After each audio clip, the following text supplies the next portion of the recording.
Querido Dios, Señor, te damos muchas gracias por este tiempo que podemos compartir.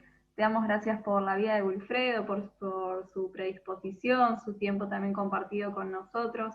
Pedimos que vos estés guiando estas dos reuniones, que vos nos estés hablando, nos estés enseñando, mostrando de tu palabra, otra forma de estudiarla, de aprender.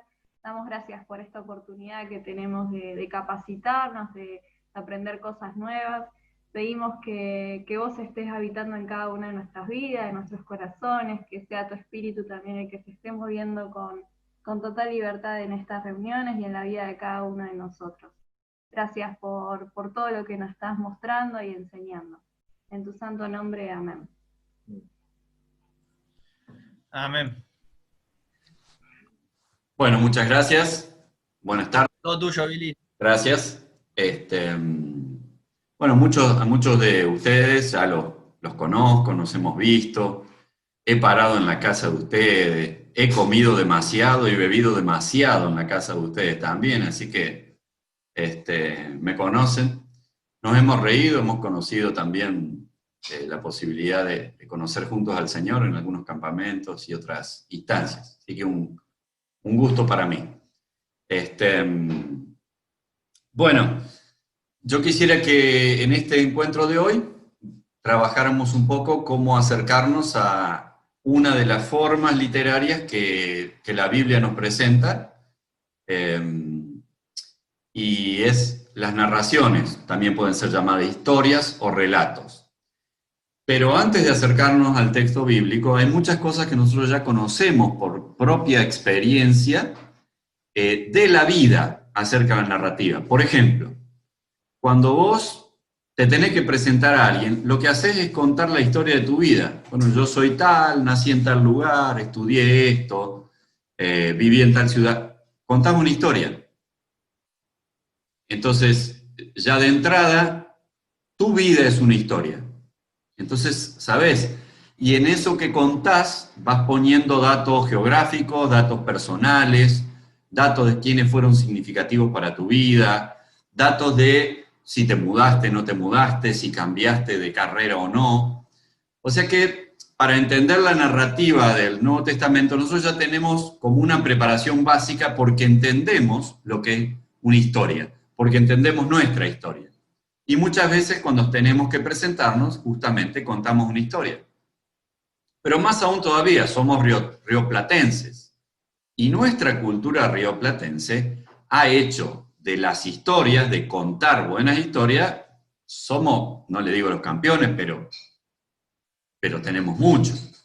Tenemos Landricinas, tenemos Fontana Rosas, tenemos gente también como Dolina, o sea, tenemos en nuestro país, y por supuesto varios humoristas cordobeses que también cuentan historias con tonos picarescos, etcétera, etcétera. Quiere decir que las historias son algo que nosotros manejamos habitualmente. Aún sin conocer nada del texto bíblico, ya tenemos un montón de herramientas que hemos desarrollado simplemente por ser argentinos. Y si todavía fuimos a algún colegio en donde nos enseñaron algo de la narrativa, tenemos más herramientas todavía. Una pregunta para los varones. ¿Alguien recuerda si una historia o las historias tienen como alguna secuencia en particular? Pregunta para los varones y que respondan los varones.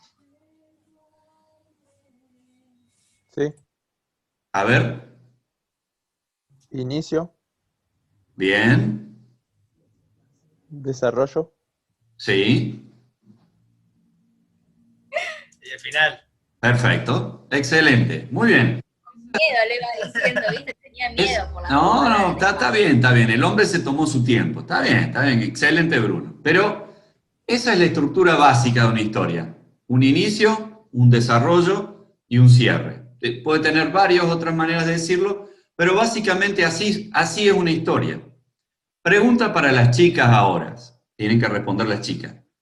¿Qué datos se consigna en el inicio de la historia? Lugar, personas, tiempo. Bien, bien. había una vez, y ahí se empieza a plantear dónde era ese había una vez, en qué ciudad, en qué lugar, si era una casa, si era en el campo, qué año era, si era diciembre y había mucho calor o no. Lo que hace el inicio de la historia es plantearnos el escenario, básicamente. ¿Dónde se va a desarrollar la historia? O por lo menos el primer escenario de la historia. ¿Sí? Muy bien. Pregunta para los varones. ¿Cuáles son los elementos que aparecen en el desarrollo de una historia?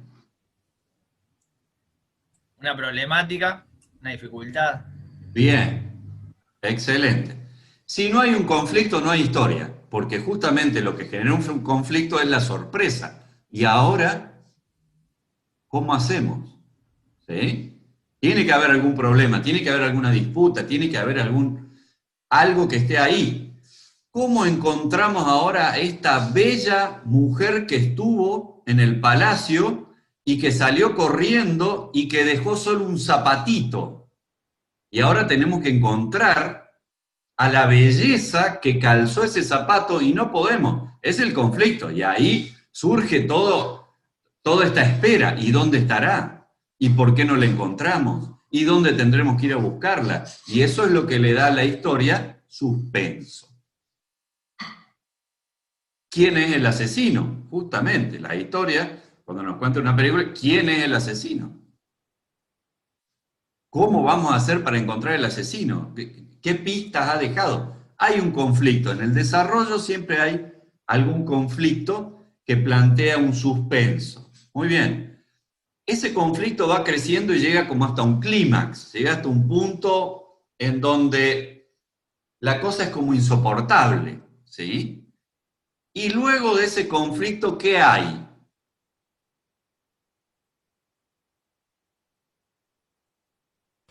La resolución. Perfecto. De alguna manera, alguien le encuentra la vuelta al asesino de quién era el zapatito misterioso que quedó luego de que la chica salió corriendo porque se le hicieron las 12 de la noche. Y cómo la encontraron, etcétera, etcétera, etcétera. Y se resuelve el conflicto. Obviamente que hubo personajes, como bien dijo Malena, que en la historia estuvieron pugnando por resolver los conflictos, ¿sí? Y de algún modo, algún personaje se impuso a otro. En una historia, siempre alguien gana, alguien pierde, alguien cede, alguien toma. Y esto es lo interesante de la historia. Entonces, el desarrollo, como hemos convenido recién, están los protagonistas, hay un conflicto, esos protagonistas pelean, tienen acciones, ¿sí? Y finalmente se resuelve el conflicto. Pregunta ahora para las chicas. ¿Qué hay en el cierre o en el final de la historia?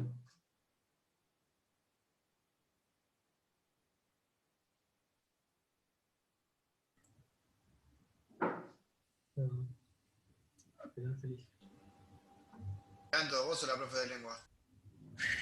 ¿Puedes repetir la pregunta, Will?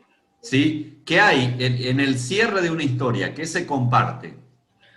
Y a veces una moraleja, alguna enseñanza, algo que nos deje un mensaje. Perfecto. Una moraleja, una enseñanza, una evaluación de qué fue lo que pasó, hay a veces. O un clarificar los resultados. Así que, bueno, estas son las partes de la narrativa y de los relatos más simplemente contados.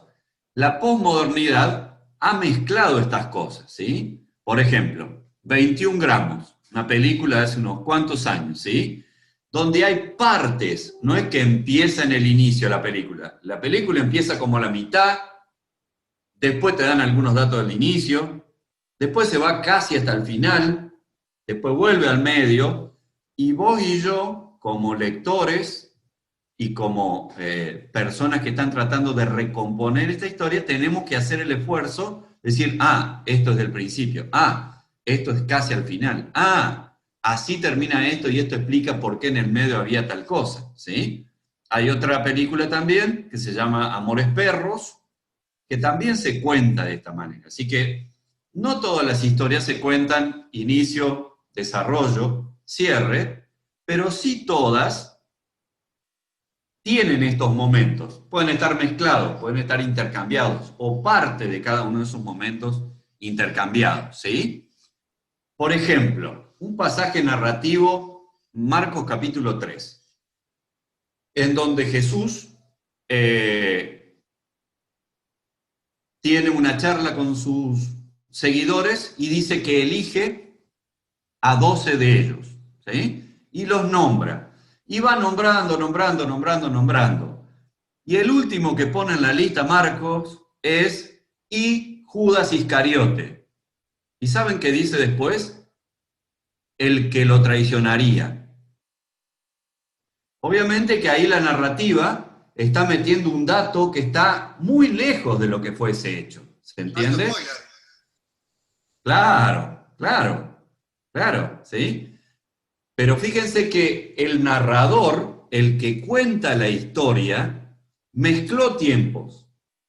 Él sabía todo antes de la que... O sea, no es un tipo que está con la cámara y que solo filma lo que está pasando ahí. Que Jesús lo miró y le dijo, vos sos Pedro, vos te vas a llamar, en realidad sos Simón, te vas a llamar Pedro. Que estaban los dos hijos de Juan, de Zebedeo, que uno se llama Juan y el otro Jacob, y porque eran revoltosos les puso los hijos del trueno. Nos cuenta todo eso, pero cuando dice Judas Iscariote, dice el que después lo traicionaría, por ejemplo. Entonces, hay veces que también en el Evangelio, a pesar de que no es posmoderno, ni es una creación del siglo XIX o XX, también hay de estas cosas en donde el narrador pone cosas que están fuera del texto, del momento en que está sucediendo exactamente la historia, ¿sí? Y esto es porque el narrador sabe mucho más de lo que está contando en ese momento y tal vez quiere darnos algunos datos de cosas que van a suceder después, ¿no? Y hablando del mismo Judas, por ejemplo, se ve que Juan también tenía algo para agregar. Cuando está en el aposento alto, se dice que Juan es el que, perdón, que Judas era el que tenía la bolsa y el que gastaba la plata, ¿sí? ¿Sí? Y va a decir Juan como un comentario, pero robaba. Claro, no es que está robando en ese momento, ¿sí? Ahí en el aposento alto se metió un billete de 1000, el naranja ese lo puso en el bolsillo. No está diciendo eso. Pero en ese momento se ve que Juan quiso decir y quiso poner un dato de por qué era el que lo iba a traicionar. Porque ya era choro de antes. Y después todos iban a corroborar de que era choro, ¿sí? Entonces, hay veces que el relator, entonces, aún en los textos bíblicos, se han dado esta creatividad de poner algunos datos que no están sucediendo en el mismo momento, sino que el narrador, como sabe más que la historia que está contando, va comentando algunos datos para que nosotros entendamos la historia, ¿sí? Bien, así que con este pantallazo que hemos hecho de la narrativa, de nuestra idiosincrasia rioplatense, de nuestros buenos humoristas, contadores de historias, de cuentos, vamos a trabajar hoy un pasaje juntos, acá en plenaria, ¿sí? Y yo elegí un pasaje que tiene mucho material. Y elegí este pasaje porque quiero que hagamos juntos el estudio bíblico. Y el domingo que viene yo voy a presentar una predicación basada en el estudio bíblico que vamos a hacer, para que ustedes vean cuál es la relación entre un estudio bíblico y una predicación, o cómo lo que uno estudia en un texto bíblico puede llevarlo a una predicación, ¿sí? Así que este es el ejercicio que les propongo ahora para hacer, que empieza acá, y hoy es el estudio bíblico, pero en realidad termina el domingo que viene en la predicación, y luego de la predicación vamos a hacer una devolución y una evaluación de todo este proceso que hicimos juntos, ¿sí? ¿Se entiende el proceso que vamos a hacer? Si alguien tiene una pregunta, levanta la mano y charlamos un poquitito.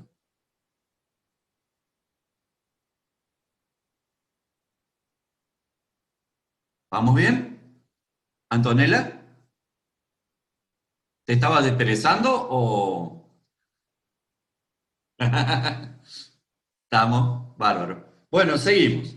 El pasaje que escogí es un pasaje trabajoso. O sea, como estamos en un grupo y tenemos un buen tiempo hoy, me metí a fondo con algo que implica mucho trabajo bíblico, ¿sí? O sea que no crean que todos los pasajes son así. Hay otros que son muchísimo más sencillos. Pero yo quiero hacer con ustedes un ejercicio de los más complicados para que veamos cómo es la peor de las situaciones. Además, una vez que uno le encuentre la vuelta, nos va a ser fácil llevarlo adelante, ¿sí? No se crean que vamos a quemar las neuronas hoy tampoco en esta instancia.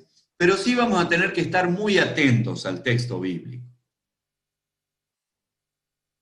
El pasaje es Juan 4, les pido que tengan ahí cerca sus Biblias o celular abierto. Juan 4, vamos a trabajar Juan 4 del 43 al 54. Juan 4, 43 al 54.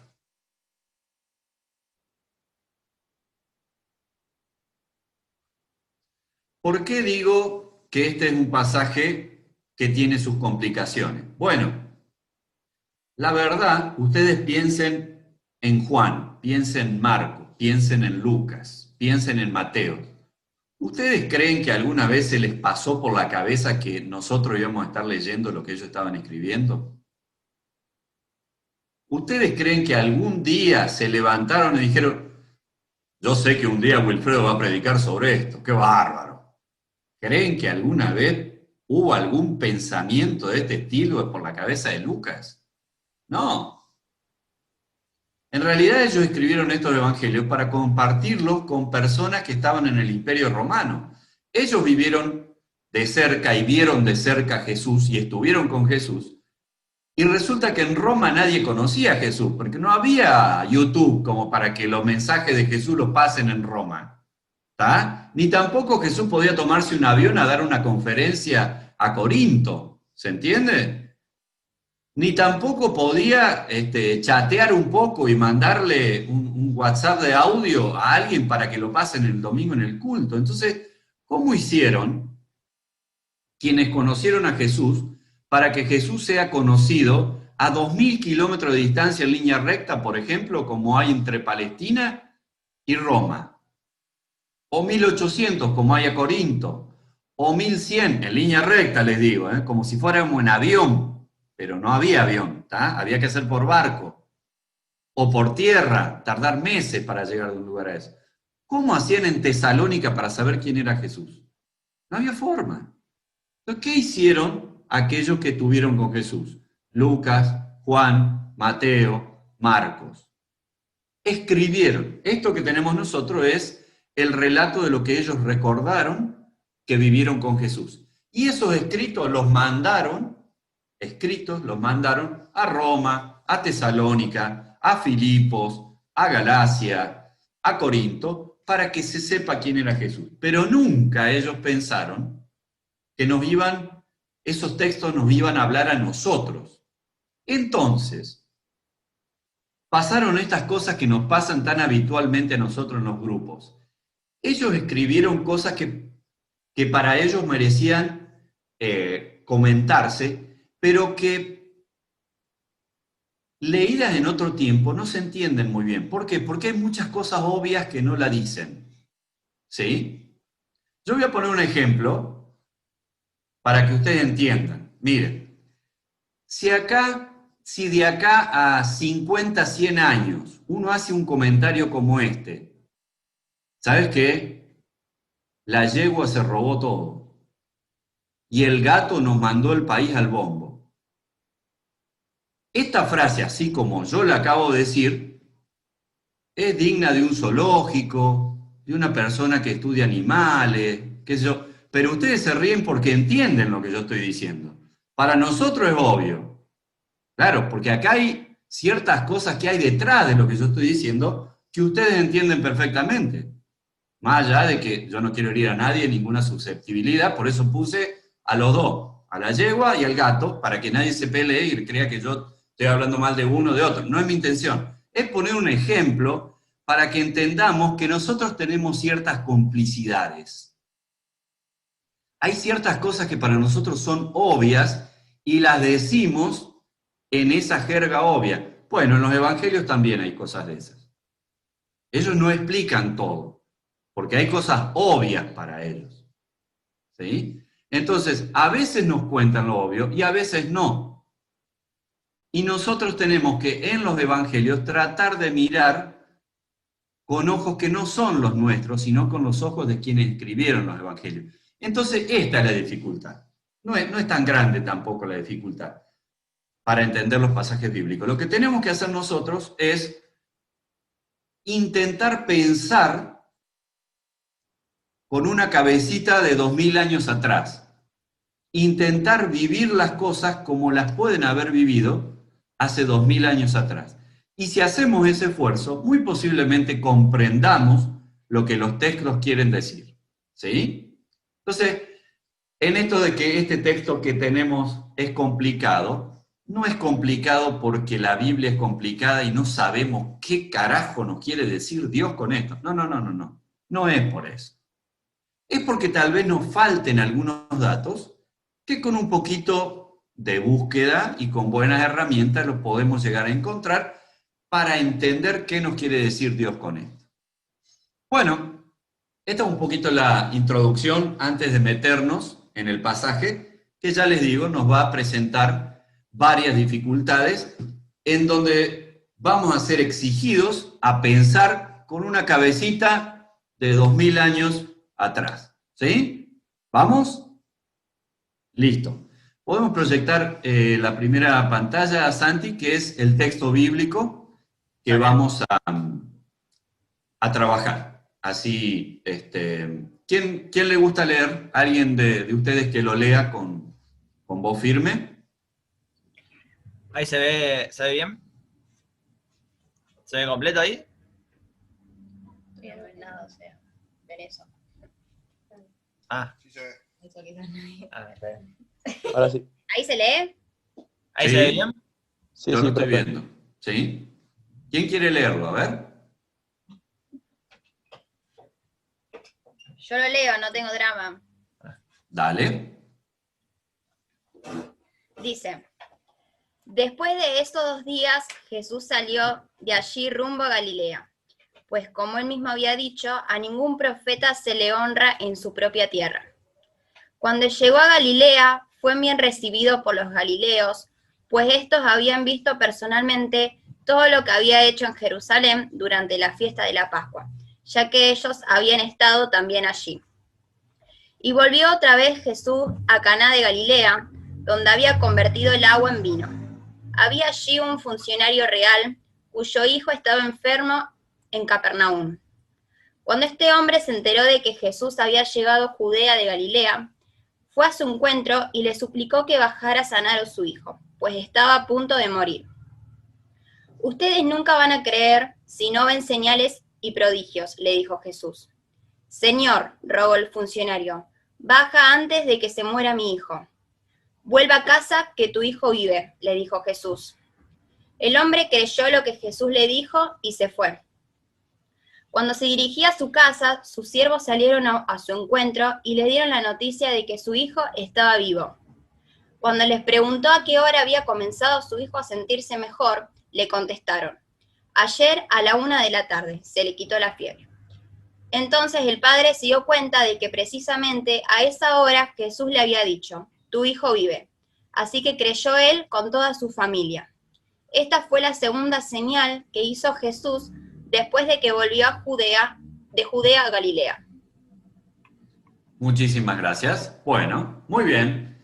Y vamos ahora a meternos un poquito en el estudio de este texto para ir desentrañando algunas cuestiones que nos van a ayudar a entender el contenido. No vamos a ir directo al contenido. Primero vamos a hacer una preparación para tratar de entender dónde se nos está poniendo en escena en este texto.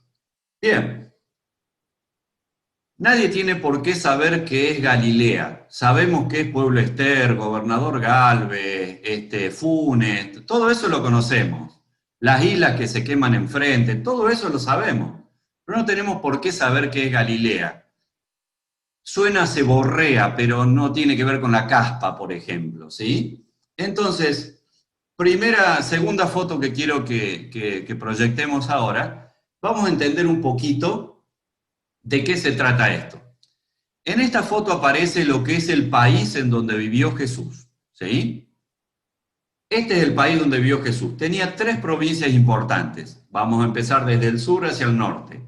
La de más abajo se llama Judea, la del medio se llama Samaria, y la de arriba, la más al norte, se llama Galilea, ¿sí? Bueno, más o menos entre Judea y Galilea hay 100, 120 kilómetros en línea recta, para que tengan una idea, ¿sí? O sea que no es un país muy grande, ¿sí? De hecho, la provincia de Santa Fe tiene 3 veces más largo eso, ¿eh?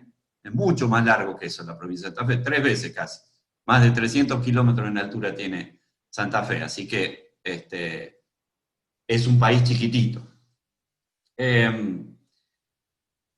Esta es un poco la situación, y este relato va a tener que ver con las 3 provincias estas.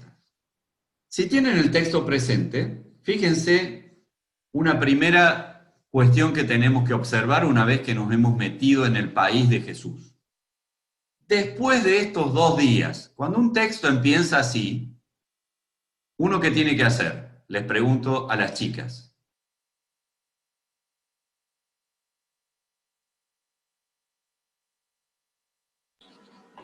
Leer el texto anterior para ver el contexto. Y claro, porque evidentemente lo que está haciendo el autor acá es haciendo referencia a algo que está más atrás, ¿sí? 2 días después de ¿qué? ¿Qué pasó 2 días antes? Si no sabemos qué pasó 2 días antes, posiblemente no entendamos esta historia.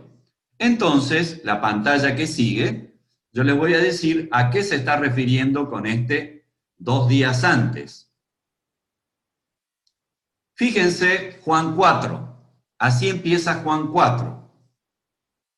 Versículo 3 dice que Jesús se fue de Judea, o sea, de esta provincia que está bien al sur, y volvió otra vez a Galilea, ¿sí?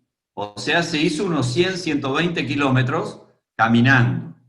Pero, versículo 4, ¿por dónde tenía que pasar? Por la provincia que está entre medio de las dos, por Samaria.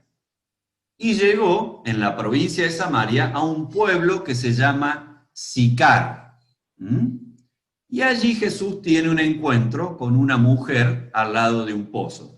Entonces, nuestro texto parte vinculado a este viaje que hizo Jesús desde Judea hasta Galilea, pasando por Samaria, ¿sí? Entonces, ¿vamos componiendo lo que hay? La próxima pantalla, por favor, pasamos, así podemos ver más en detalle esto.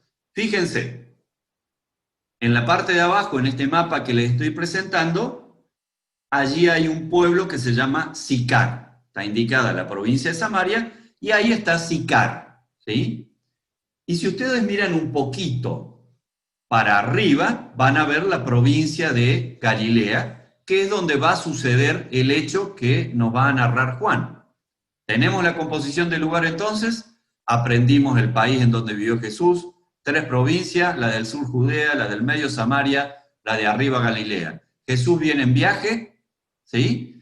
Y 2 días antes que llegue a donde nos va a empezar a comentar Juan nuestro pasaje, estuvo en la provincia de Samaria, en Sicar. Muy bien, entonces que ya tenemos una composición un poco del lugar que tenemos. Otra vez mostramos el mapa que sigue, por favor. Allí tenemos todo el país de Palestina, allá está indicado Jerusalén, en Judea, de donde salió Jesús, y tenemos indicado Samaria y Galilea como lugares que él transitó para llegar a donde nos vamos a concentrar ahora. El versículo 44 nos dice que Jesús comparte, por ejemplo, un dicho. Se ve que hay un dicho que es popular en los tiempos de Jesús, y que hasta es popular en el nuestro, porque fíjense que todavía nosotros usamos eso.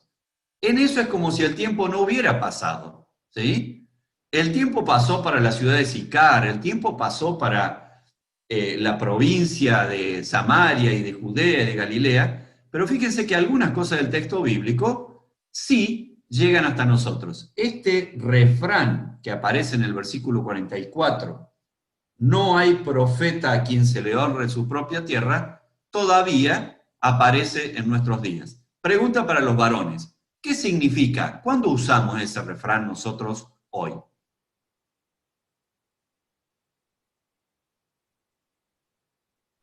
Y yo diría refiriéndose a la casa propia dentro del núcleo familiar. Bien. Es como que, Fabián, vos tenés ciertas características que tal vez en otras casas o en otros lados son más valoradas que en tu casa. ¿Puede ser?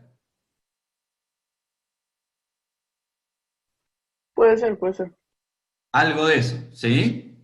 En una de esas ustedes tienen predicadores y gente que hace estudios bíblicos mucho más brillantemente que yo, pero les parece que yo, porque vivo en Córdoba, soy no sé qué, ¿sí? Bueno, estas cosas siempre nos parecen, ¿sí? Siempre nos parece que, no, si esto viene de Europa es una garantía. Si no, pero no vas a comparar, ¿eh? Esta frase que dice, no vas a comparar, ¿eh? Bueno, todo esto tiene mucho que ver con no ser profeta en su propia tierra. Y hay hasta casos como Sociedad Argentina terribles que nos han pasado, ¿sí? Favaloro fue un tipo valorado en el mundo entero y se terminó suicidando en nuestro país, porque creo que como gobierno y como sociedad no supimos acompañarlo y que él ayude a toda la gente que quería ayudar. Y ciertamente que este dicho en situaciones más concretas y cercanas a nosotros sigue teniendo vigencia en nuestro lugar. Bueno, versículo 45, ¿tienen la Biblia ahí? Miren el versículo 25, yo voy a leer. Así seguimos interiorizándonos en estas cuestiones de este texto.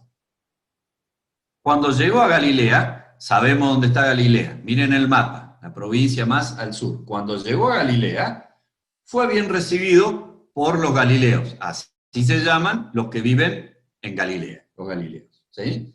Pues estos habían visto personalmente todo lo que había hecho, ¿en dónde?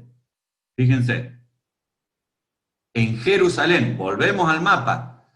O sea que había gente de Galilea que había estado con Jesús en Jerusalén y había visto lo que Jesús había hecho en Jerusalén.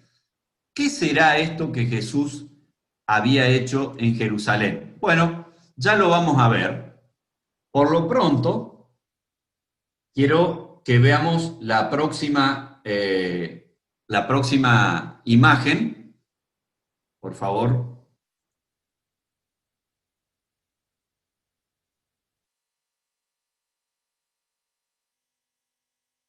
Cuando uno llega, a uno le hacen mención en un texto bíblico de una ciudad, lo que tiene que hacer es buscar en algún lado, bueno, ¿qué es esto? ¿Sí? Muchas veces el texto bíblico dice, y toda la ciudad se agolpó en la puerta de la casa del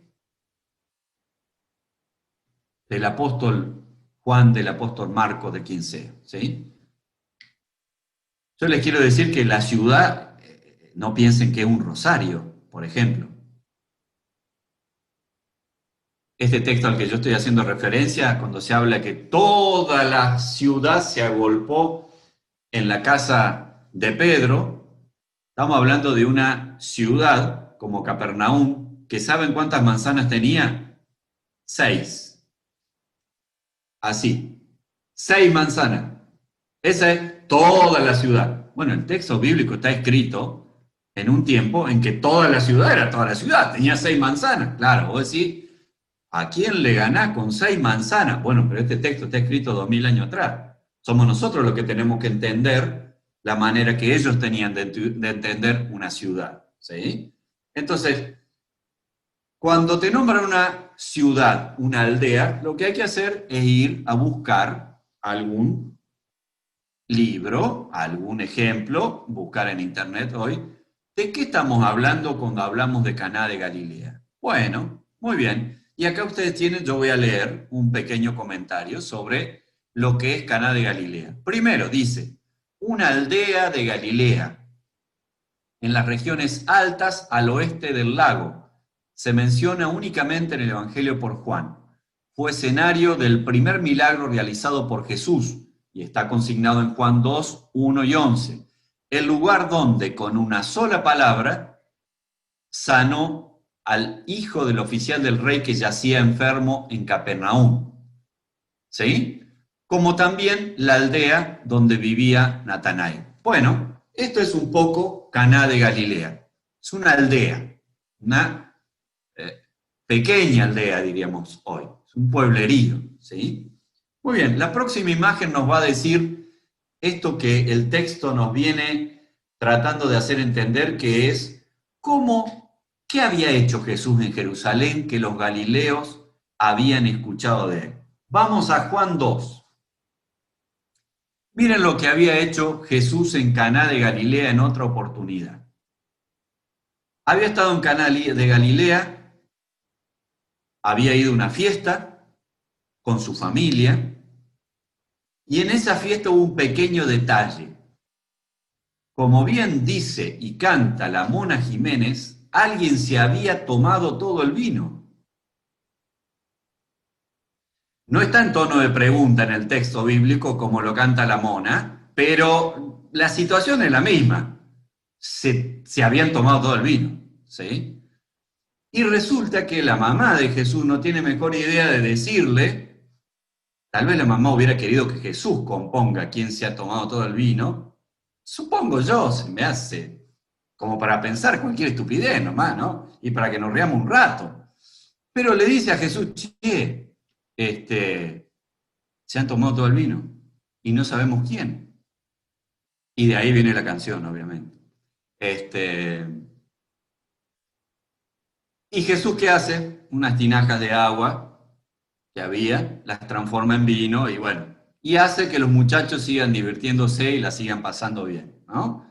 Lo que nos dice que cuando la gente quiere pintar a Jesús como un agua fiesta, que en la boda de Canaán se puso a orar y a ayunar cuando todos estaban de jolgorio, no tienen ni idea de lo que es Jesús, ¿sí? Lo que dicen eso es que Jesús es un amargado, malondón, que es siempre muy espiritual, que solo le interesa orar con el Padre y todo lo... No, a Jesús también le interesa que la gente la pase bien y que si hay una fiesta, siga divirtiéndose la gente. Tenemos que decir que las fiestas en Palestina eran de una semana, ¿sí? Y había que tener buena cantidad de vino para una semana, con parentelas y donde se juntaba y era una reunida del clan familiar. Así que esto de que se haya tomado todo el vino el tercer día y no quede más nada, era algo que podía sonar habitual, ¿sí?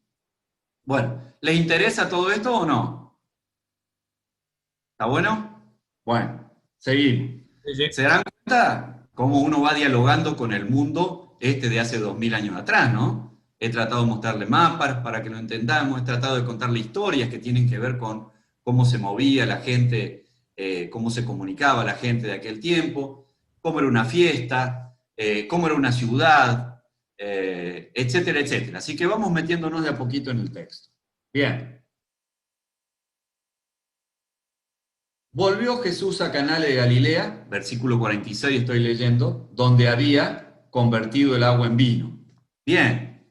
Y aquí hay otro dato que vamos también a trabajar a partir de lo que nos dice el pasaje. ¿Podés pasar al próximo mapa, por favor, Santi? Miren lo que aparece en el versículo 46. Dice, volvió otra vez Jesús a Caná de Galilea, donde había convertido el agua en vino. Había allí un qué. ¿Qué dice el texto bíblico? ¿Alguien que me acompañe? Un funcionario real.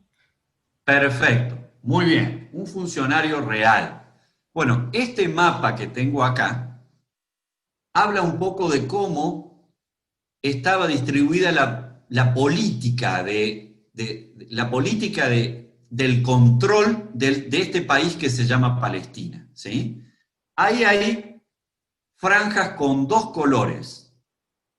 La franja pintada de color jacarandá, por decirlo de una manera, tipo lila, ¿sí? Que es Galilea y Perea, estaba gobernada por un muchacho llamado Herodes Antipas. Chicas, no le pongan ese nombre a sus hijos, no tomen apunte.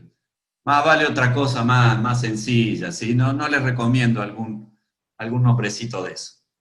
Pero decía, en lo lila está gobernado políticamente por Herodes Antipas, ¿sí?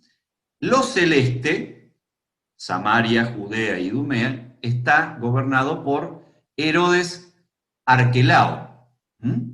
O sea, como que este país había dos grandes muñecos puestos por el Imperio Romano. Esto nos dice a nosotros que Palestina era un país conquistado, Palestina era un país servil, Palestina era un país que estaba gobernado por extranjeros, era un país invadido, ¿sí? Y los gobernadores de cada uno de estas que acabamos de ver en este mapa respondían a los romanos, ¿sí? Respondían a los gobernadores romanos. De hecho, Jesús va a tener encuentro con gente romana, como por ejemplo Poncio Pilatos, un nombre, por más que a ustedes les suene a River, Poncio, tiene que ver más con los romanos que, en este caso, que con River, ¿sí? Así que por ahí va la cosa. Funcionario real. Había en Capernaum, en Caná de Galilea, había un funcionario real, versículo 46, que tenía a su hijo enfermo en Capernaum.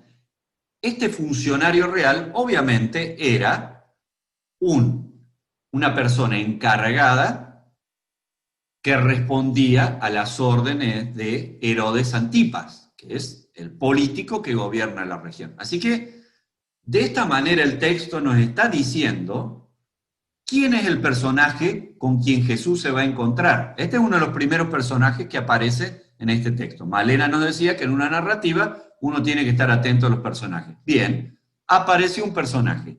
Este personaje es un personaje político vinculado al poder de Roma, ¿sí? ¿Se dan cuenta cómo el texto no nos dice nada de esto y hay que buscarlo en otro lado? Esta es la dificultad que a veces nos presenta el texto. Así como yo hablo de la yegua y no hace falta que diga quién es, ellos hablan del funcionario real y no hace falta que digan quién es, porque todos sabían quién era el funcionario real. ¿Se entiende? La misma lógica de ciertos datos comunes que nosotros tenemos para hablar del gato o de la yegua, es la misma que tienen los escritores bíblicos cuando dicen había un funcionario real. Bueno, ese funcionario real nosotros sabemos que es alguien que es un empleado de la planta política vinculado a Herodes Antipas, ¿sí? Que Herodes Antipas era el gobernador que respondía a Poncio Pilato como un gobernador romano. ¿Se entiende? Nos estamos metiendo, ya nos hemos metido en la geografía del texto, nos hemos metido en la política del texto, nos hemos metido ya con uno de los personajes. Entonces, yo les quiero decir que este encuentro de Jesús no es un encuentro con un pescador, no es un encuentro con una mujer prostituta, no es un encuentro con un cobrador de impuestos. Es un encuentro con una persona que maneja poder. Es un encuentro con una persona que está acostumbrado a tomar decisiones y a hacer cosas en nombre del poder que le fue otorgado. ¿Ah? Y esto es lo que el texto nos presenta de esta manera un poco esquiva. Uno tiene que, mediante el estudio bíblico, intentar desentrañar esto, ¿sí? Porque cuando este personaje le hable a Jesús, le va a hablar de este lugar, ¿sí? Le va a hablar de este lugar de poder, de reconocimiento social que él tiene. Y hasta tal vez le diga cosas a Jesús Pero no, che, Jesús, discúlpame, yo levanto la mano, sí, yo el que casi no se escucha, te pido un favorcito, si tu agenda no está complicada, qué sé yo, no quiero ser molesto, en una de esas vos tenés otras cosas que hacer, yo tal vez no le hable así, porque no es su personalidad, ni es su lugar en la vida. Entonces, si nosotros somos capaces de entender quién es este personaje, tal vez podamos entender más profundamente cómo le va a hablar ese personaje a Jesús y cómo Jesús le va a hablar a ese personaje. ¿Se entiende por qué estamos haciendo este estudio? Para poder disfrutar mejor del mensaje que tiene y para poder entender mejor qué es lo que está pasando cuando Jesús dialoga con alguien. Créanme que esto no es una clase de geografía, créanme que esto no es una clase de política, créanme que esto no es una clase de las cosas que tienen que ver con el contexto de un texto bíblico. No, no. Estamos haciendo todo esto para entender mejor el mensaje que va a ser presentado en este texto. Sinceramente, no me interesa que ustedes sepan geografía por saber geografía. Sí me interesa que todo lector bíblico pueda entender qué está pasando en ese texto, pueda agarrarlo, pueda sacarse los anteojos del siglo XX que tiene para ponerse los anteojos del siglo I y ver qué está pasando en el texto. Y esto presupone un ejercicio. Y ahí vamos yendo. ¿Alguna pregunta? ¿Alguien que quiera, de algo que hemos explicado hasta ahora? ¿Alguien que tenga una pregunta, una duda? Si no soy claro en algo, no tengo ningún problema, es un problema mío, ¿sí? No es de ustedes el problema. Si ustedes no entienden hoy, es un problema mío, no es un problema de ustedes. Así que no tengan miedo de... Si hay algo que no se entiende, lo vemos. ¿Seguimos adelante? Bueno, vamos entonces. Versículo 47.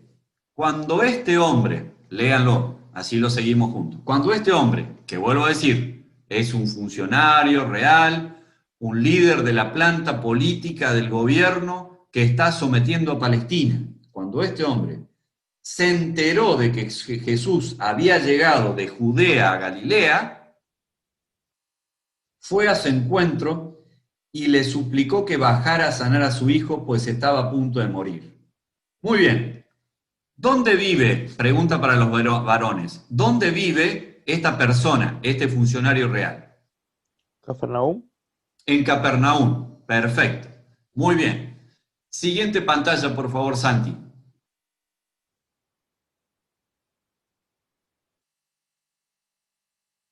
Muy bien. En otra, la otra también, la que sigue, les voy a mostrar unas cuantas hojitas de lo que uno podría llegar a leer acerca de Herodes, que de hecho, para entender la cuestión política, haría falta para darse cuenta de qué es lo que está pasando políticamente. Y acá se explica lo que yo, en cortas palabras, le he dicho, que el Herodes Antipas era el funcionario que respondía al poder de Roma, etcétera, etcétera. La siguiente, Santi. Esto es toda la ascendencia de Herodes Antipas, está ahí como a la mitad. Fíjense cómo esto vincula a Herodes con los poderes que tienen que ver y que están en Palestina. La siguiente. Muy bien, fíjense que hay 4 páginas hablando de Herodes para tratar de hacernos entender esto que yo les he tratado de resumir a ustedes en este mapita que vimos sobre qué era lo que hacía Herodes. La siguiente, por favor, Santi.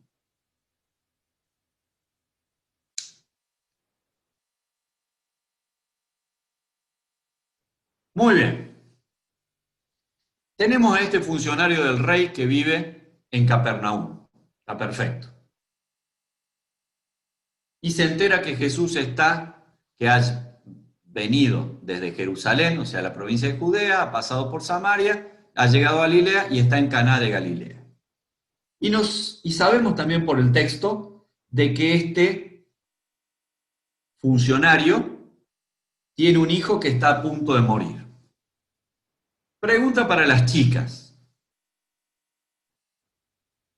Supongamos que yo quisiera especular. Esto es diferente a todo lo que le he mostrado antes. Lo que le he mostrado antes son mapas, cosas históricas, etcétera, etcétera. Ahora vamos a especular, vamos a jugar. ¿Tá?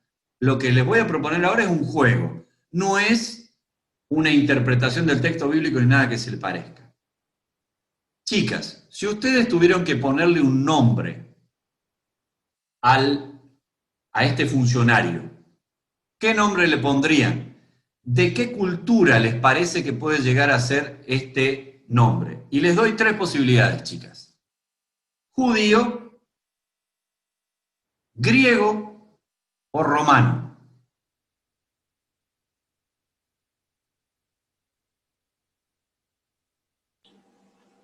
Romano. ¿Y por qué decís eso, Malena? Porque, o sea, él es parte de todo lo que es la consejería del rey, o sea, forma parte de ese espacio. No le voy a poner un nombre de judío a un soldado que es del rey. Muy bien. Y la lógica de Malena es una lógica habitual hoy. A ver, si el presidente es Aníbal Fernández, ¿ustedes creen que pondría un ministro de Macri en la cartera del ministro de Economía, por ejemplo? ¿Ustedes creen que haría eso? No, pondría uno del palo suyo. Esto es lo mismo, este es el razonamiento de Malena. Entonces, si yo tendría que especular, porque esto es una especulación, si tendría que jugar en el texto bíblico, jugar, ¿sí? Es diferente a estudiar. Estamos jugando ahora. Yo también elegiría de ponerle un nombre masculino y romano. Y en esta pantalla que les he puesto acá, buscaría alguno de estos nombres, ¿sí? Y tal vez me quedaría con Claudio, por ejemplo. Entonces yo podría decir, especulando, jugando, que para mí este hombre se llamaba Claudio. Jugando, jugando. No estoy diciendo, la Biblia dice... No, la Biblia no dice nada. Esto es un juego, y si yo tendría que jugar, le pondría un nombre romano.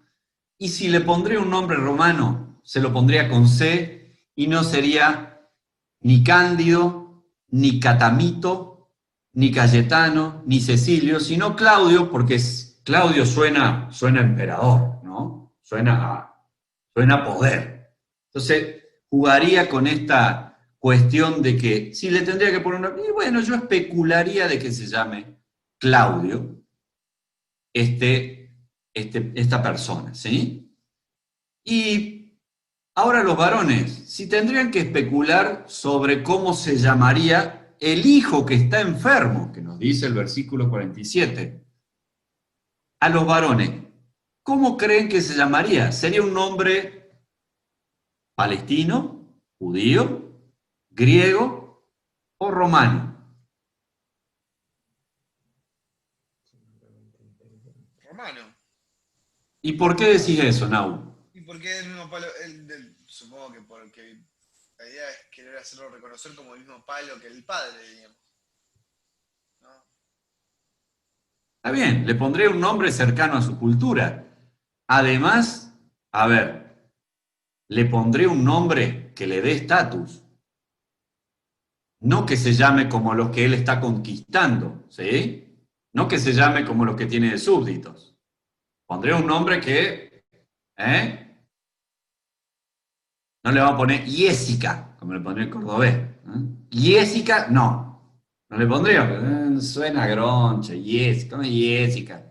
La Jessie, llámala la Jessie.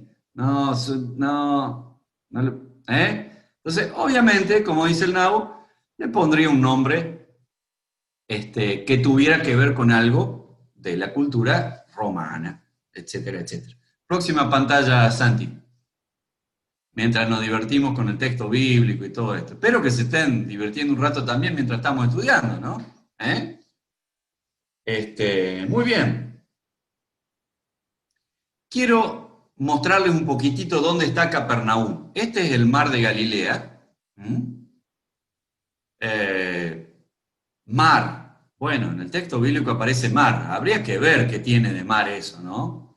¿Saben qué? Es un laguito un poco más grande que el de Carlos Paz, que tenemos los cordobeses acá. No es mucho más que eso. Para mar es como que le queda, loco, pará. Se te fue la mano, ¿sí? Pero bueno, ellos eran lo que eran y estaban viviendo en el mundo que vivían, y para ellos eso era un mar y lo llamaban así. Es como dicen los rosarinos, que nosotros le decimos río en Córdoba y no. Acá dicen, no, río es el río Paraná. Es hilito No de te agua. piqué, Santiago. Claro. No te piqué, Santiago. Ahí te atacó. Este hilito de agua que tienen ustedes ahí en Córdoba, no me digan que es un río, no jodamos, claro, es cierto. Pero bueno, Mar de Galilea, también llamado Lago de Genesaret, ese pintaría más, pero vuelvo a decirles a ustedes también que tenemos que pensar con la mentalidad de esta gente. Ese Mar de Galilea levantaba olitas de hasta 10 metros cuando el viento sur soplaba fuerte. Entonces, cierta razón tienen en llamarle Mar de Galilea, ¿sí? Así que ellos sabían muy bien que el mar podía embravecerse y que no era el pequeño oleaje que puede haber en el lago San Roque de 30, 50 centímetros de olita en el lago San Roque. Bueno, esto era mucho más. Así que bueno, así le llamaban. Capernaum, como ven, está en la parte norte del lago de Galilea. Y ahí en esos puntitos que ustedes ven, es porque son como aldeas, justamente, porque no son grandes ciudades. Ahí están como indicadas las manzanitas, cada uno ese cuadradito que ustedes ven al lado de la costa del lago, vendrían a ser como las manzanitas. ¿Cuál les parece que es la aldea más grande de toda esta zona? Tiberias. Tiberias, bien. Magdala también es grande, un poco más extendido Magdala. Pero verán Y allí... Betsaida también. También. Así que eso es un poquito el mapa en donde vivía esta persona. Vive al lado de un lago, y está en la zona norte del mismo, ¿sí? Muy bien. La siguiente, por favor. Bueno, no sé si han notado algo, pero les quiero llamar la atención sobre una palabrita que aparece en el versículo 47 y que va a aparecer en el versículo 49 también. ¿Cuál les parece que es? Les pido que fíjense ustedes, lean el versículo 47 y el 49, y hay una palabra que se repite. Tal vez hay varias, pero... Descenso, descender. Bien, perfecto. En otras versiones, ¿qué dice? Descienda. Descienda, descender, baja. ¿Sí? Sí, acá dice dirigir. Va, yo estoy leyendo la NTV. Bien. Dirigirse. Pero hay también en estas palabras un dato geográfico. Miren dónde está Caná y miren dónde está Capernaum. Caná está, ¿se ve el mapa? Sí, sobre la Caná está en una zona montañosa y Capernaum está como en una zona, más vale, plana, a la orilla de un lago. Entonces, fíjense cómo, sin decirlo, nos está diciendo que lo que tenía que hacer Jesús era un viaje en descenso. Bajar de altura, bajar de altitud. ¿Sí? Y en esto, fíjense cómo cada palabra tiene una connotación. Tal vez esa palabra ha pasado desapercibida en toda la historia de ustedes y nunca la han visto. Y en realidad esto es lo que hay que ver cuando uno estudia, porque el texto nos está dando datos, y este dato está en el texto. O sea que de Caná a Capernaum hay que bajar. Siguiente diapositiva, por favor. Muy bien. No solo hay nombres para las personas que ustedes podemos decir que participan en el texto, podemos elegir también un nombre para el hijo, y hemos dicho que podía ser romano. Bueno, a cada uno de los nombres que le ponían los antiguos, muchas veces tenían que ver con lo que significaba el nombre. Entonces acá yo les he colocado un nombre, por ejemplo, Felipe. Felipe significa amante de los caballos, y es un nombre que se le ponía a los niños, a los varones, ¿sí? Filipa es el nombre para niña y significa lo mismo. Filomena significa amante de la canción, ¿sí? Febe, que algunos tal vez conoce alguna Febe por ahí, en la Biblia está, significa brillantes. Entonces, los nombres en la antigüedad se ponían en referencia a alguna característica de la vida que llevaba cada persona, o lo que el papá quería que fuera su hijo, o alguna manera en que pensaba él cómo inducirlo a alguna cuestión de vida de su hijo. Así que si yo quisiera otra vez fantasear, jugar con el texto, diría que, por ejemplo, este hijo enfermo podría llamarse Felipe, y que su papá, como es una persona que tiene poder y que anda a caballo, lo ha adiestrado a su hijo con las caballerizas que él tiene y que usa, de hecho, para trasladarse de un lado a otro para hacer su trabajo en Palestina como funcionario romano, teniendo el control de la provincia de Galilea. ¿Sí? Siguiente pantalla, por favor. Muy bien. Voy a leerle a ustedes, pero yo quiero que ustedes, antes de leer parte del texto, estén atentos. ¿Ubican a Caná de Galilea a la izquierda como a la mitad del mapa? Caná de Galilea. Tiene unos puntitos blancos debajo. ¿Ubican dónde está Caná de Galilea? Sí, bien. Ahora, a la misma altura, pero del otro lado, hay una localidad que se llama Magdala. Bien, excelente.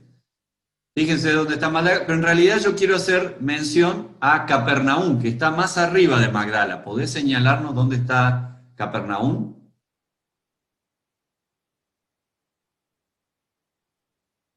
Bien.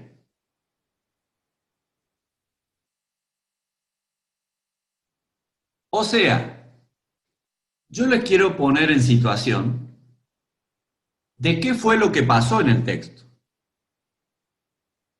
Porque el funcionario real vive en Capernaum y el hijo del funcionario real está enfermo en Capernaum. Pero Jesús está en Caná de Galilea y lo que ha hecho este funcionario romano es caminarse toda esa ruta amarilla que pasa por Genezaret, cerca de Magdala, por Arbela, por Kefar Hatía, por Mazacanar, por Turán, por Rimón, por Azochis, y de ahí volver hasta Caná. ¿Identificaron la ruta? ¿Sí? O sea que esto dice algo ya del personaje, ¿eh? No es que el tipo hizo media cuadra, che, está Jesús acá, bueno, me voy a tirar un lance a ver si en una de esas Jesús te dice un profeta, en una de esas lo salva, mi hijo lo sana. Ya que lo tenemos acá, no nos cuesta nada hacernos media cuadra. En esta aldea de 6 manzanas, fíjense que la actitud de esta persona no es eso, ¿eh? Esta persona que está en Capernaum, cuando se entera que Jesús está en Caná de Galilea, emprende ese viaje. O sea que es alguien movilizado, es alguien que tiene poder, ya lo hemos dicho, pero es alguien que se está jugando una carta fuerte. No le queda de paso Caná de Galilea, no le queda de paso, ¿eh? Se tiene que movilizar. La pregunta del millón la vamos a responder con el mapa que sigue. ¿Cuántos kilómetros hay de Capernaum a Caná de Galilea. ¿Cuántos kilómetros se hace este tipo para ir a pedirle a Jesús que baje desde Caná de Galilea a Capernaum y sane a su hijo?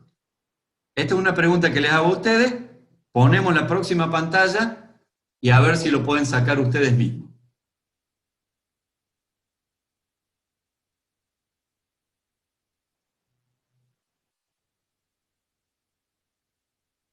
¿Podemos ampliar esta pantalla en la parte baja?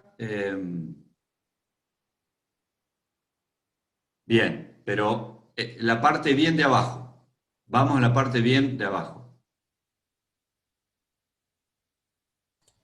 A ver, le hago acá zoom desde acá. Bueno. Bueno, si quieren ver. Bueno, Muy bien. Yo les voy a dar un dato. Abajo a la derecha dice escala 1, 2.200.000.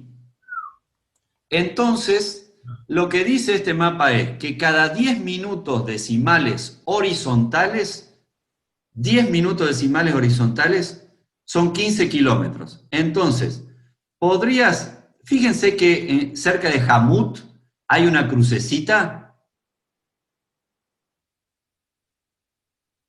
Fíjense que cerca de Hamut hay una crucecita y luego hay otra crucecita. Esos son 15 kilómetros. Si querés, ahora volvemos al mapa anterior, sin que retoques volvemos al mapa anterior, al otro, al anterior. ¿Santi? Bien. Yo les quiero decir, por ejemplo, miren, hay unas crucecitas en el mapa. La distancia medida en línea recta entre una crucecita y la otra crucecita son 15 kilómetros. Bien, ahí hay una crucecita, señalala. Excelente. Entre esa crucecita y la crucecita que sigue hay 15 kilómetros, 15,5 kilómetros para ser exacto. Arriba de Kefar hay una. Kefar Nimra. Bien, perfecto. Pero fíjense esta, la de Serungín y esta otra que señaló abajo de Galilea. Ahí hay 15 kilómetros. Perfecto. Y ahí marcaste otra entre Caná y lo que sigue. ¿Sí? Ahora, fíjense ustedes, yo quiero que hagan más o menos un cálculo. Vamos a tratar de hacerlo entre todos. Yo tengo que salir de Caná de Galilea.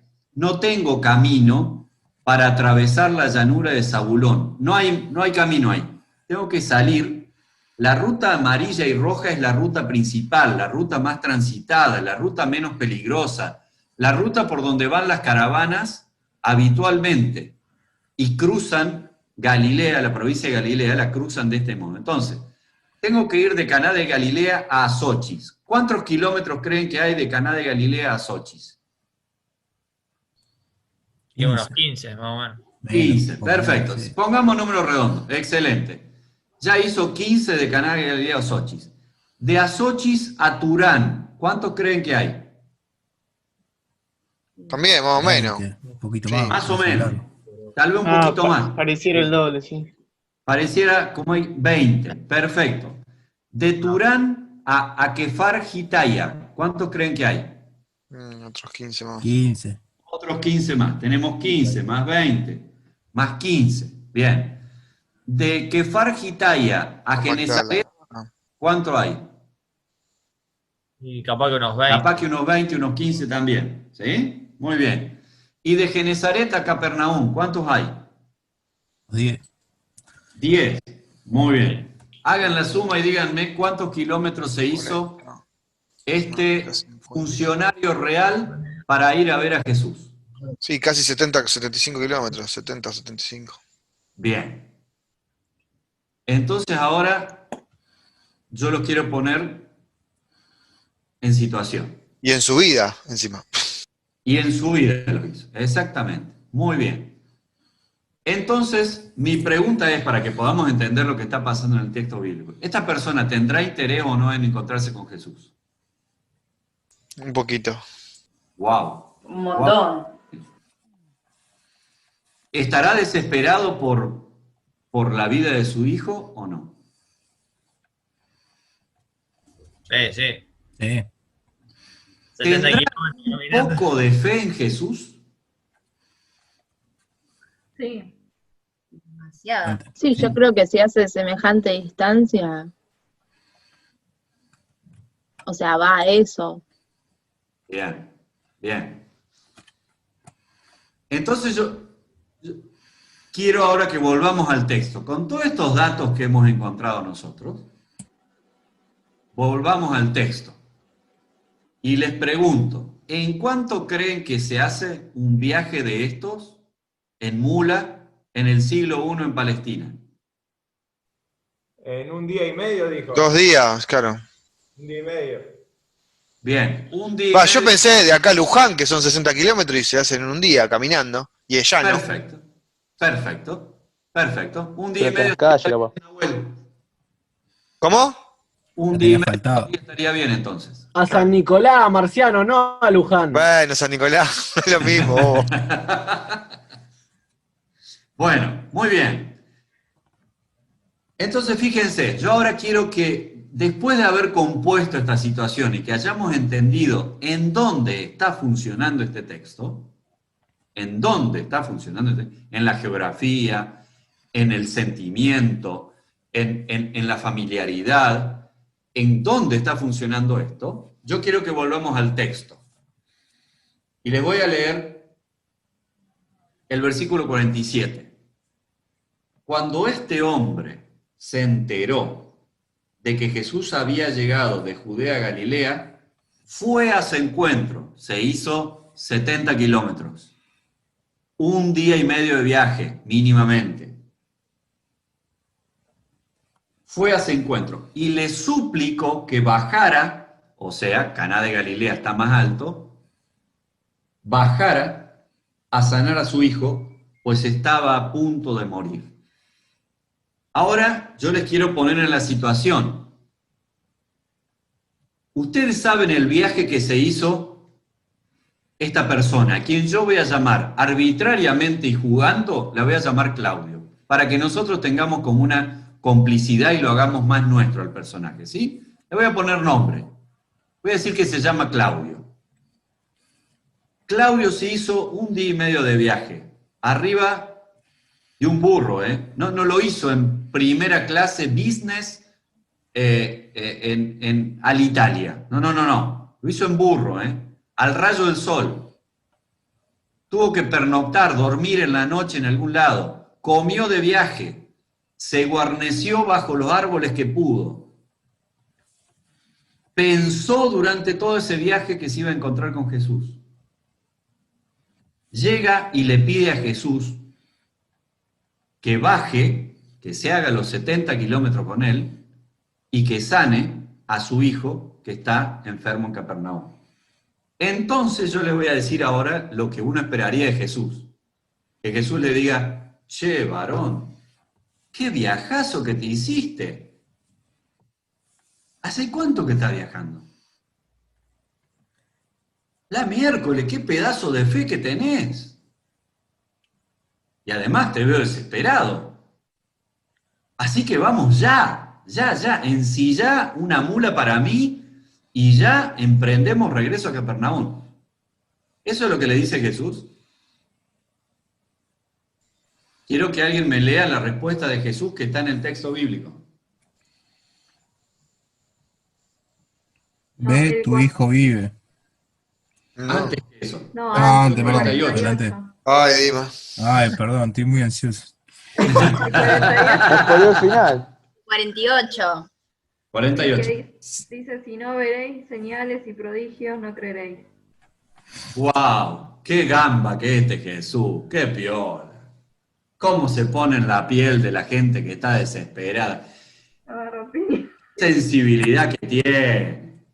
Este Jesús tuyo y mío que siempre nos llenamos la boca y que es un tipo atento, dispuesto a la necesidad, de que es Dios con nosotros, es un gamba, un cómplice. ¿Qué baldazo de agua fría tiene que haber sentido este tipo que se hizo semejante viaje y que está desesperado con su hijo enfermo? Fíjense lo que le dice Jesús. Ustedes no creen sino ven, le dice Jesús. La verdad, lo que ha hecho Jesús con estas palabras es meterle una presión y un desafío a esta persona enorme. Porque, a ver, vos pensá, vos tal vez no seas padre, pero pensá en tu viejo, en tu vieja, si vos estuvieras enfermo, y si tu viejo o tu vieja se encontrara en esta situación, ¿qué hubiera esperado que Jesús haga? Que te dé un abrazo, que te diga una palabra que te tranquilice. Bueno, a ver, descansar, tranquilizar, algo que te haga pasar el tiempo, no un desafío más grande todavía que te hiciste 70 kilómetros hace 2 días que venís sin dormir, que venís con la cabeza picoteada por qué va a pasar, que no sabés porque no había WhatsApp, por las dudas ustedes crean que sí, no había WhatsApp, y no era que le estaba diciendo, che, ¿qué temperatura tiene mi hijo? ¿Cómo se levantó hoy? ¿Está comiendo bien? ¿Fue el médico? ¿Ya le dieron el Ibupirac? No es que pasaba eso. El tipo salió de su casa, no sabe qué pasa en su casa. Él viene cargado con toda esta historia y se encuentra con Jesús y le pide a Jesús que por favor baje con él a Capernaum a sanar a su hijo. Y encuentra de Jesús esta respuesta. Ustedes no creen sino ven. Así que para mí, esta respuesta de Jesús, si el tipo estaba desarmado, lo terminó de desarmar. Si el tipo estaba liquidado, lo terminó de liquidar. Tiene que haber sido casi indigerible. Yo me imagino la cara de sorpresa y estupor de este tipo recibiendo estas palabras de Jesús. Y me parece que aún todavía con la última fuerza que le queda, fíjense lo que hace este tipo. Señor, rogó, versículo 49, Señor, rogó el funcionario, baja antes que se muera mi hijo.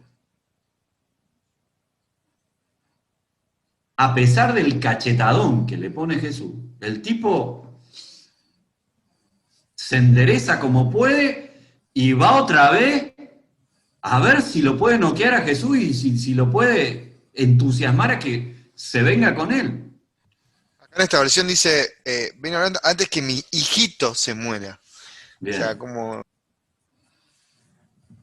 algo cariñoso, un abuelo, como algo entrañable. Claro, es como para darle más, para mí me suena como para darle un poco más de lástima. Mi hijito se está muriendo, o yo. A mí me hace por ese lado. Está bien, está perfecto. Muy bien. ¿Vamos entendiendo la historia? Es brava la historia, ¿eh? Sí, si la traes al tiempo hoy en día, creo que también, si esta persona se hubiera enterado del milagro de las bodas de Caná, el reclamo de hacer milagros en una boda con vino y no acceder al milagro de salvar la vida de su hijito. Mirá vos. La desesperación. Claro, él debe estar pensando lo mismo. Y lo escrachá en Facebook después. Porque... Claro. Fuiste capaz de llenar las tinajas y no querés venir conmigo a salvarle la... Estás perdido, Jesús. Sos un fantoche de la noche, loco. ¿Qué pasa con vos? Pero, bueno, esto es lo que está pasando en el texto, ¿sí? La respuesta de Jesús, fíjense, Él le está pidiendo, ¿qué le pide? Hagamos un ejercicio para las chicas. ¿Qué le pidió el funcionario a Jesús y qué es lo que le da Jesús al funcionario en el versículo 50?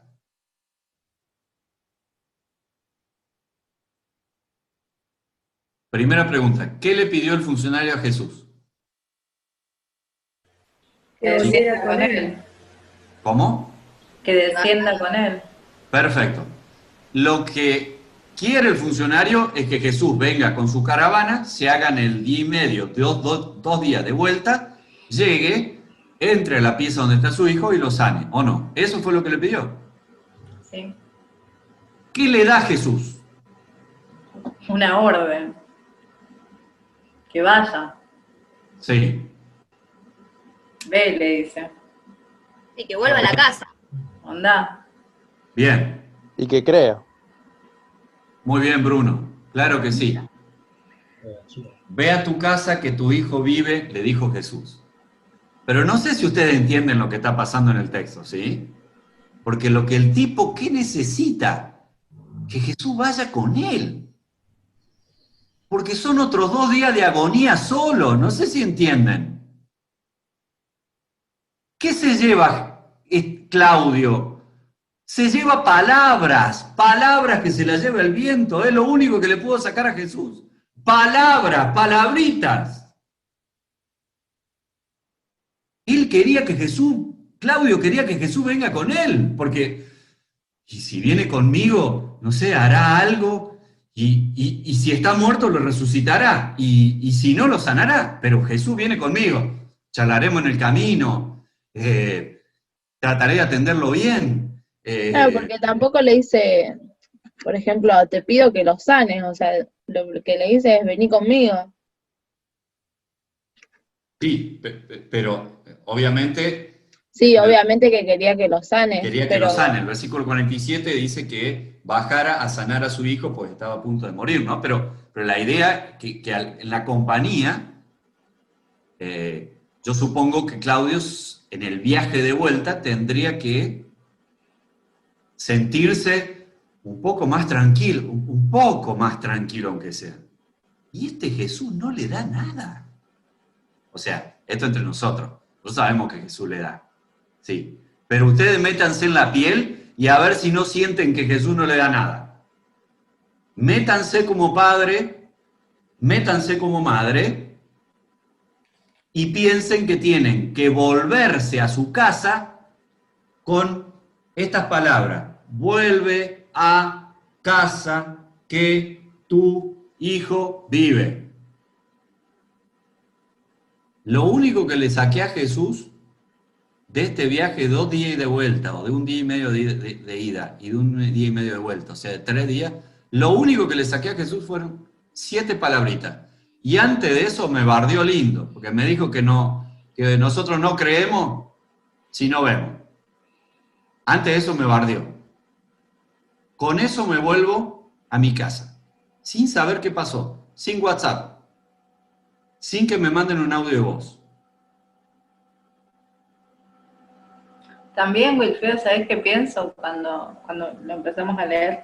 Que, bueno, pusimos en contexto todo el cargo que tiene el oficial, Claudio, y que cuando llegó, yo creo que también los discípulos que estaban ahí con Jesús, o sea, vos ves un soldado romano y, o sea, medio como que te asustás ahí frente a ese encuentro, y el tipo no debe haber llegado así paseando, o sea, debe haber llegado a los piques, cansado, o sea, se tiró del caballo prácticamente y como que le dijo, o sea, vení conmigo, tenés que venir conmigo, o sea, fue como una situación que creo que debe haber desencajado a todos menos a Jesús, que como que lo miró y como que le tiró esas palabras y como que todo alrededor era un caos. Y él simplemente, o sea, le dijo, si no vierais señales y prodigios, no creerías. Pero alrededor era como un caos, o sea, el tipo, yo creo que a los discípulos también le debe haber presentado como esta situación de que él tenía un cargo muy importante y se podría creer que él tenía cierta autoridad para imponer ciertas cosas ahí. Bien. Pero sin embargo llegó así como un pollito mojado, o sea, fue rendido, fue como, o sea, vengo a buscarte, o sea, vengo a ver esa cuestión. Sí, totalmente de acuerdo, totalmente de acuerdo. Entonces, quisiera tratar de pensar con ustedes, miren, lo que Jesús le está proponiendo, ahora miremos la cosa del lado de Jesús. Jesús le está proponiendo a este funcionario, y escuchen bien, que crea para ver. Lo que Jesús le está proponiendo a este funcionario es que crea para ver. Y por eso es que Jesús dice, en el versículo 48, la palabra esta tan poco compinche que dijimos nosotros que Jesús había tenido, en realidad es una preparación para que él entienda por dónde lo quiere tratar Jesús. Lo que Jesús ha dicho, ustedes nunca van a creer si no ven. Así que yo te desafío ahora a que vos creas para ver. Invierte las cosas, ¿se dan cuenta? El funcionario quería ver para creer. Algo cree, está bien, hemos dicho que algo cree, evidentemente, porque si hace este viajazo, algo cree, obviamente. Pero él quería que Jesús lo acompañe para ver el milagro y creer en él, ¿sí? Y Jesús lo que le hace, él le da vuelta a la bocha. Y le propone ver, no ver para creer, sino creer para ver. Y este camino de vuelta de Caná de Galilea hasta Capernaum es un camino para que él trabaje esta cuestión del creer para ver.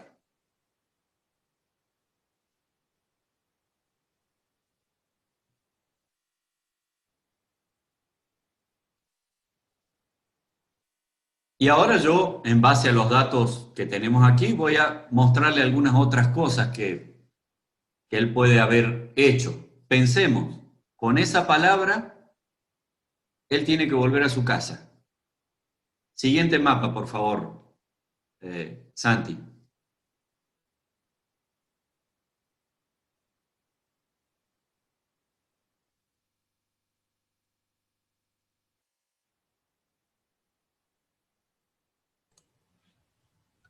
¿Este o un poquito más? Sí, ese.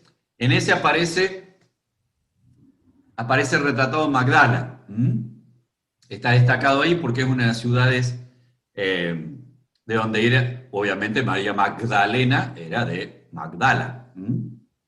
Pero es una ciudad cercana por la cual él, de algún modo, en su vuelta tuvo que haber pasado. La siguiente, por favor.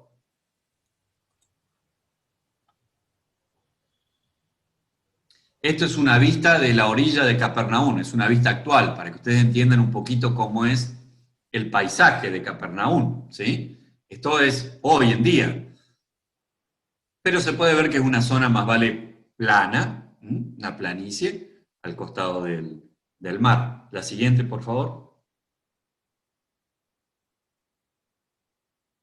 Ahí tenemos un recorrido para que ustedes vean un poquito el mar de Galilea y donde está Capernaum arriba y donde está Caná, ya en una escala más grande. La siguiente, por favor. Parte de las comidas típicas que había en aquel tiempo en Palestina, obviamente de viaje uno trataba de comer cosas livianas, porque justamente estaba de viaje, y trataba de no parar mucho, ¿sí? Entonces, muchas cosas con proteínas se comían en aquel tiempo en la experiencia de viajes.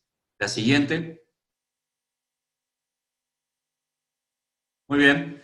Quiero hacer mención ahora a este Wadi Amud, que está en azul, que es un río que desemboca cerca de Genesaret. Y esos son ríos muy anchos. Wadi significa río en hebreo, y Amud es el nombre del río. Como ven, Cafarnaún se encuentra en una zona llana que se llama Llanos de Genesaret, que un poco lo hemos visto en la foto también. La siguiente.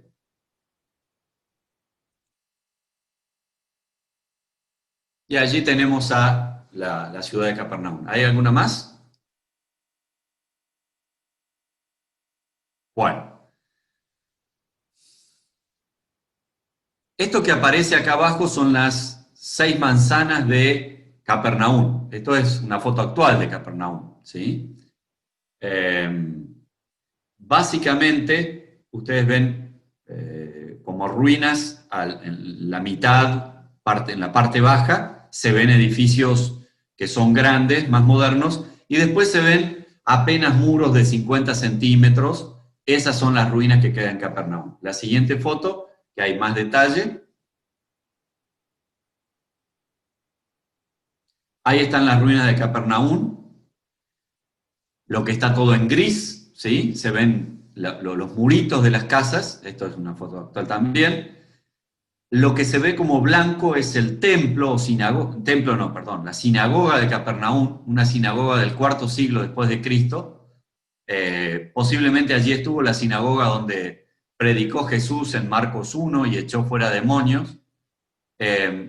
Y ese como octógono que se ve cerca del mar es el museo debajo del cual está lo que se cree es la casa de Pedro.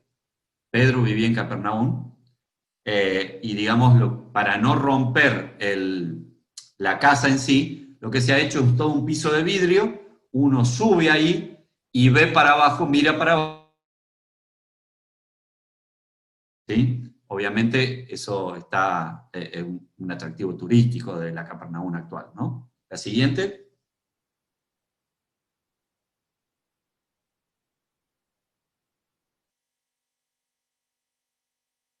Esos son exactamente las ruinas de Capernaum. Eso es lo que nos queda de Capernaum. Muros en piedra, muchos de ellos, la mayoría, y caminos, digamos, que han surcado esas casas, que eran casas como multifamiliares, donde vivían clanes completos. La siguiente, por favor.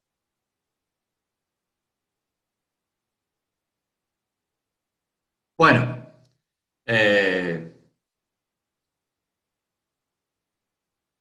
El texto termina diciéndonos que el hombre creyó y emprendió el regreso a su casa. Versículo 50. Versículo 51. Cuando se dirigía a su casa, pasó algo. Los siervos de este hombre, o sea, quienes trabajaban en la casa, cuidando su casa y haciendo las tareas domésticas en su casa, y algunos mayordomos y encargados de la casa, salieron al encuentro y le dieron la noticia de que su hijo estaba vivo. Versículo 51. Cuando les preguntó a qué hora había comenzado su hijo a sentirse bien, le contestaron: ayer a la 1 de la tarde se le quitó la fiebre. Entonces el padre se dio cuenta de que precisamente a esa hora Jesús le había dicho: tu hijo vive. Así que creyó él con toda su casa, con toda su familia. ¿Sí? Bueno, si yo tendría que especular sobre qué nombres le pondría a estos siervos encargados de la casa de este funcionario, dirían que serían nombres o bien romanos o bien griegos, ¿sí? Nunca judíos, porque nunca habría un encargado judío en la casa de un romano, ¿sí? Entonces les quería mostrar de que también hay nombres griegos que pueden aplicar a la vida que hay en Palestina también. Y se me hace que uno podría ser que estos siervos que salieron, alguno podría llamarse Horacio, que es un nombre romano, otro podría llamarse Adelfos, por ejemplo, como un nombre griego, otro podría llamarse Aquiles, como nombre griego, y así. Si yo quisiera personalizar y especular el nombre, que no está en la Biblia, pero si yo quisiera especular los nombres de estas personas. ¿Hay alguna más? ¿Alguna foto más? No, ahí terminamos. Muy bien, excelente. Bien. Bueno, muchísimas gracias por no dormirse en este recorrido que espero les haya sido interesante. Como se darán cuenta, hay muchas cosas que eran obvias para ellos y para nosotros no. ¿Se dan cuenta? Vos y yo, cuando leemos este texto, pasamos así, y el hombre fue de Capernaum a Caná de Galilea. Ya está. Se tomó el bondi y se hizo 20 cuadras. No, no, no, no, no. No se tomó el bondi que pasa por la esquina de la casa y se hizo 20 cuadras. No, no, no. Y si no se estudia, no se entiende. Pues, este tipo, se tira un lance, este tipo. La pichuló, vámonos, hacemos una pasadita. Pasamos, vemos que pinta. Si Jesús se entusiasma, viene con nosotros. Todo en media cuadrita, 20 cuadras. No es así. El tipo se hace un día y medio de viaje. Y la vuelta, yo no me quiero ni imaginar la vuelta de este tipo. ¿Habrá dormido? Igual la vuelta como va bajando, me parece que es un poco más rápida. La subida, para mí sigue siendo complicada. Pero, Igual, volver a los pero Nahuel, está bueno, Para sí. mí, la incertidumbre también. Eso. Sí, Eso. A ver. Por más que haya estado en bajada, se le ha hecho más larga por el hecho de que iba pensando todo el tiempo en qué es lo que habrá pasado.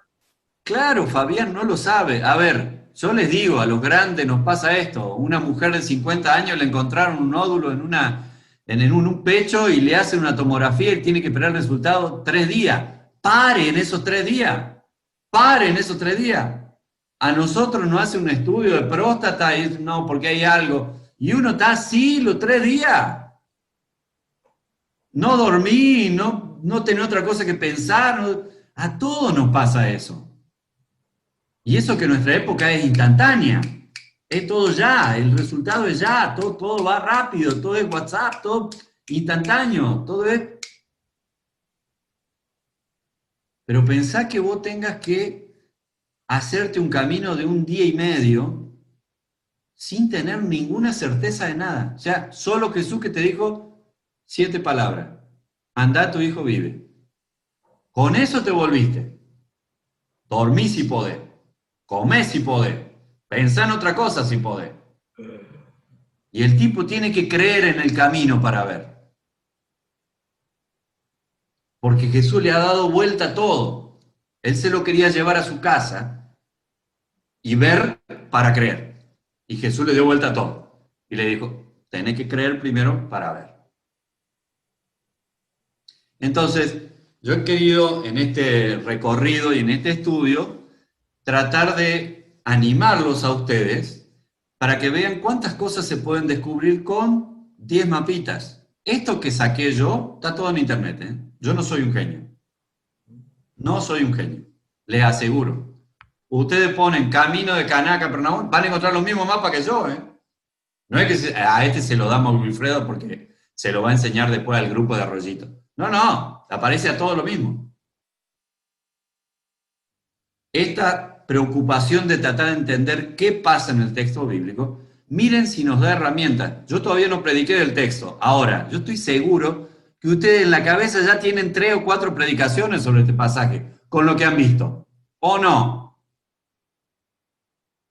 Ya están pensando en muchas cosas de la realidad de ustedes. Esto en una predicación tendría que decirse así. Esto nos pasa a nosotros hoy también, a pesar del WhatsApp y de lo instantáneo que vivimos. Hay situaciones en que Dios nos pide que creamos para ver, porque no vemos. Y yo sé que ustedes están pensando, y mientras estamos hablando de todo esto, ya enseguida han hecho puentes con su realidad.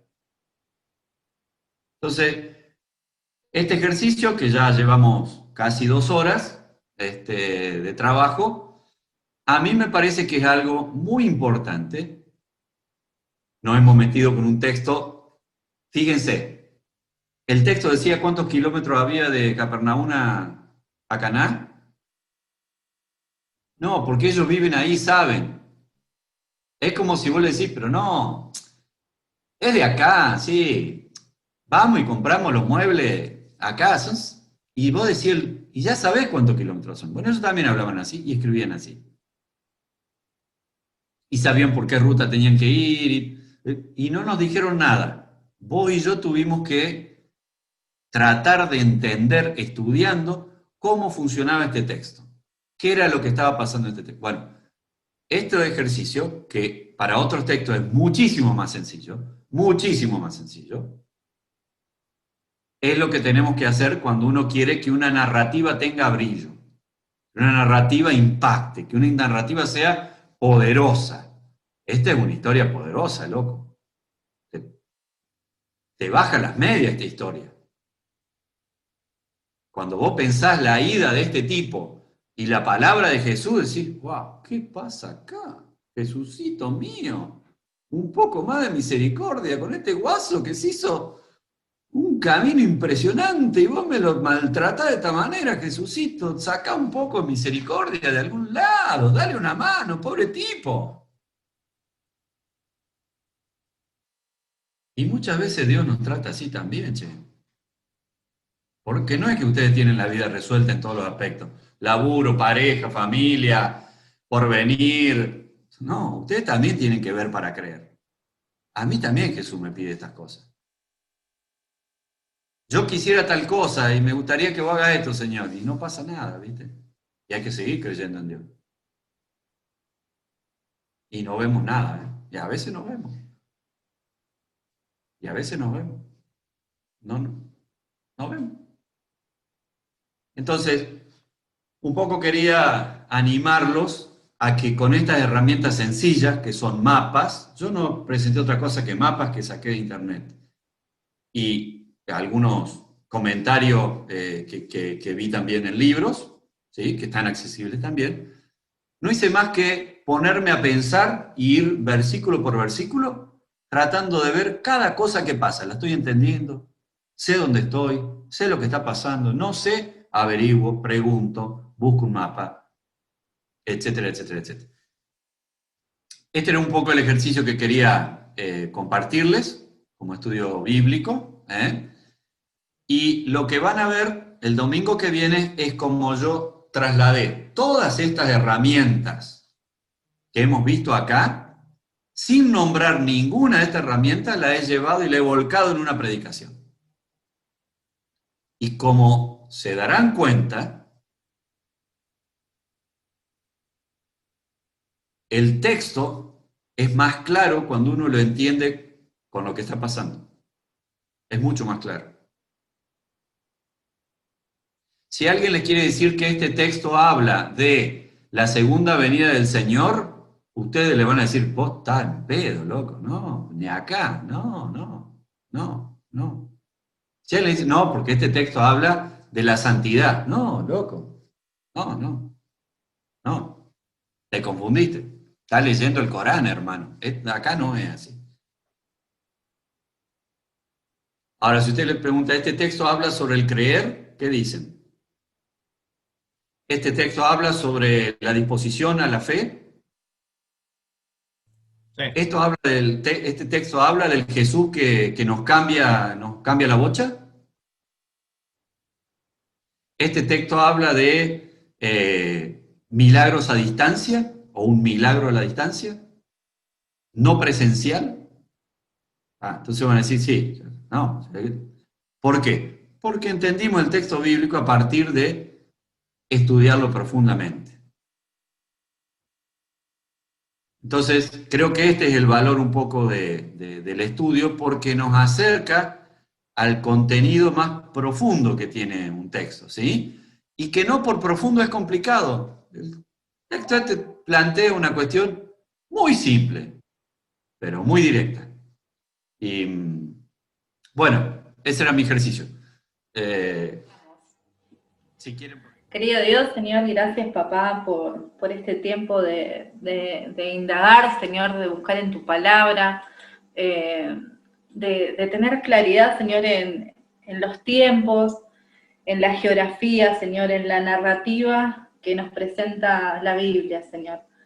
Gracias porque de este modo podemos ver con esa luz, Señor, que viene de ti, donde podemos ponernos en el lugar de cada una de las personas, Señor, que formaron parte de este mensaje, Señor, de la elaboración de la Biblia.